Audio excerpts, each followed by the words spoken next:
好，来继续来看南投中寮以拜泡面来出名的石龙宫土地公庙。昨暝11点交子时了后，人甲车就一直来，用要每一个人拢捧一箱泡面要来拜土地公。啊，民俗的专家讲，2月初2除了是头礼，嘛是龙爷头节，用这个龙球糖来拜土地公，会当加强运势。 啊，若上班族无法度拜土地公，嘛有居家求财的方式，用这个客啊滴水放768块的银角啊，甲放伫个客厅，或者是放伫个房间的财位，安尼照常嘛会当求财。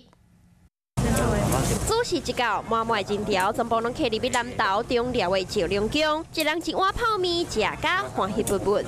大人囡仔徛伫庙边啊食泡面，新民岛早就已经互泡面钱甲伫满满，边啊阁有真侪人排队等买烧金纸。食拜泡面、食泡面的人潮，拢是要抢伫个旧历的2月初2，这天是土地公今年第100生日，人讲是头家。以泡面求财出名的石龙宫，20号暗时11点开始，就客入去真侪人甲车，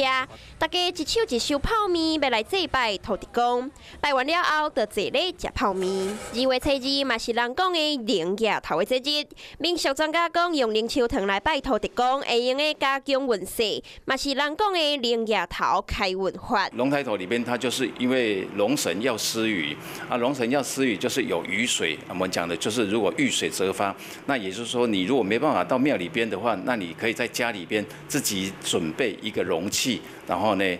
放家里边的水，再来呢你就把准备168块。民俗专家也强调，今年的2月初2真特别，因为是19年才一摆的閏2月，加上今年有2个立春，是双春年，或者是人讲上头春。若是错过，爱搁等19年。如果若是无时间去拜拜的人，专家嘛建议，会用用滴水的物件准备168块，放伫客厅或者是房间的座位，拢会使求财。互无用上班的人嘛，未错过这难得求财运的机会。